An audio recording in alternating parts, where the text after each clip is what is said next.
Welcome to Leaders in Action. We learn a lot many things from different leaders. Leaders in Action is a project of IDF in association with DSIMS. Each episode, I interview different leaders. I share their experiences with you. I'm sure this episode would be enjoyed by you. Thank you. Mr. Jai, welcome to our channel, Leaders in Action. It's been a great pleasure to meet you, and you have an illustrious career. Can you talk a little about yourself and your background? One can look back and say it's been a great journey.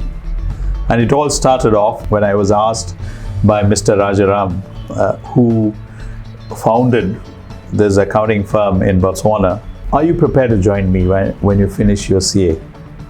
So let's take this firm forward. I was overjoyed. And as soon as I finished my CA, I sent a message to him saying, I'm now ready. And so in July of 1984, I landed up. And then I found Rajaram and Sheila had created this firm called Acumen. And already the reputation of the firm was growing under his leadership. So I threw myself totally in, and the firm, it was a fantastic growth journey.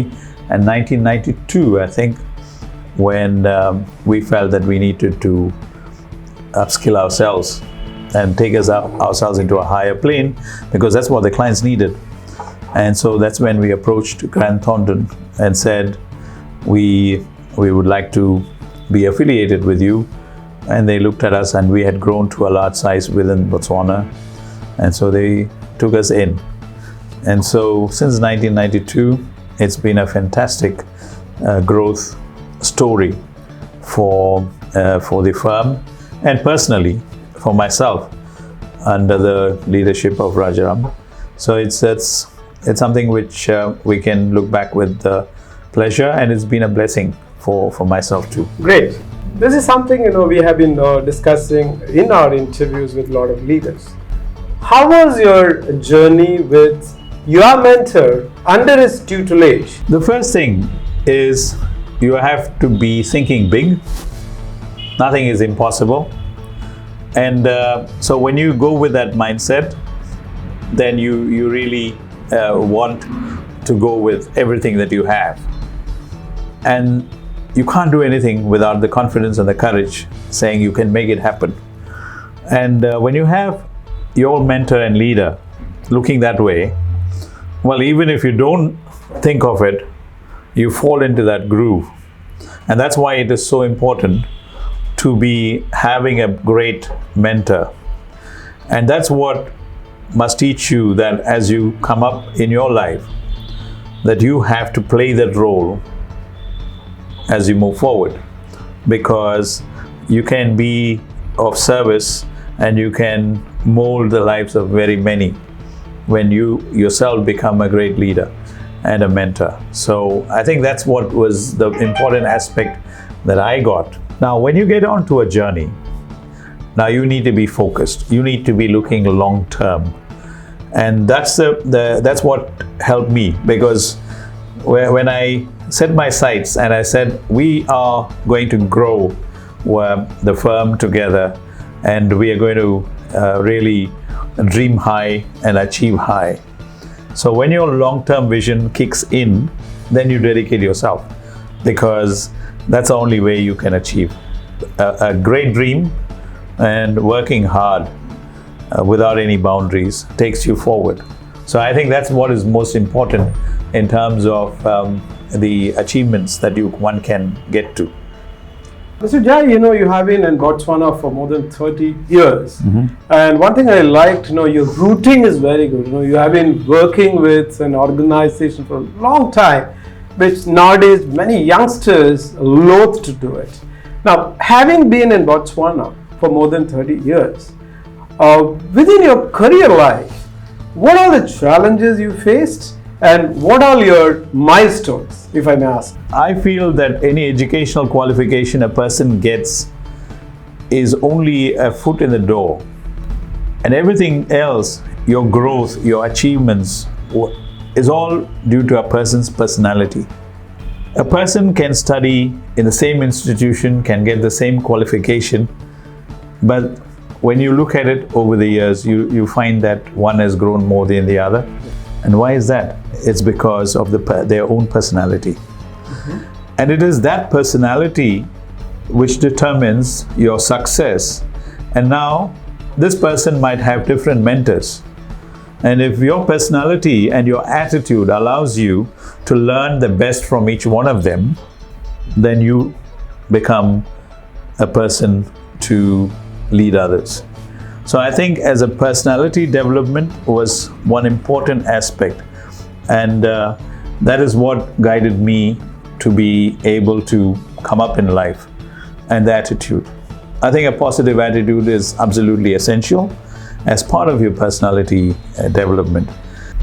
The reason I could do anything and grow is because my mentor and leader allowed me the freedom of expression and to listen out ideas. He never stopped me from expressing any idea to say this won't work. Now that it puts a real block on your thought processes. True. So once you are able to express yourself and nobody stops you, has the patience to listen to you, and shows that you're listening instead of just hearing. I don't like the word. Nowadays, a common terminology is I hear you. Now I tell people, don't tell me that I hear you, because you're not telling me whether you agree with me or disagree with me, or you understand me or you don't understand me. I don't get that message when you say I hear you. So it's not an aspect of hearing, it's an aspect of listening. And active listening is so important. And so when you get the freedom to express, and you're expressing, and you're actively listening to that person, so you provide that enthusiasm to whomever you work with. And I think that is what helped me in terms of working with that kind of a leader, to be able to grow myself and into a managing partner. From joining as a partner, I took over from as a managing partner of organization in the year 2000. And that was a big, important milestone. When you join professional service organization, becoming a partner is important milestone. Sure. And after that, becoming the head of the institution or the managing partner is another important milestone. And you cannot take over as a managing partner till you have developed yourself as a person, and where you're able to provide that confidence to others that you can lead them, because you can only be a leader when you have followers. True. And you can be a leader, good leader, when you're able to develop good leaders. Right. And that's when you can go and step away and then say, I built an organization. And when somebody can take over from you and run it. So I think these are all some milestones. And now the other milestone is last year I stepped out from the managing partner position, and I was able to hand over to another person, and we've got a great team now. Great. We've taken over, and so I'm able to step back and count my blessings and say, thank you very much, God. You have allowed me to do this. Okay. Yeah. Okay. Well, you have been working for one of the big institutions. One thing I found, as an individual, you have taken keen interest in a lot of social activities. So can you tell a few of your interests in giving back to the society? I've always believed that you need to be a net giver. In our life, as we come up, we give and we take. And that's how life builds. And if you build yourself to be a net giver, that's always important. When you're a net giver, that's when you are able to contribute to the growth of other people, grow and be able to develop other people. And people stay with you because they're comfortable with you. They work with you because there is no fear that you keep taking from them all the time. As long as everybody knows that this person will also be freely giving, that's when people are ready to work. So if I come to you and then say, keep asking for you help, this, that, and the other all the time, now everybody will run away, isn't it? But you don't have to say, I have given X. As long as you're a net giver, it doesn't matter. So as you grow, you give more. If you can do something monetarily, you do it. If you do something in terms of time, you do it. As long as you're a net giver, that's what counts.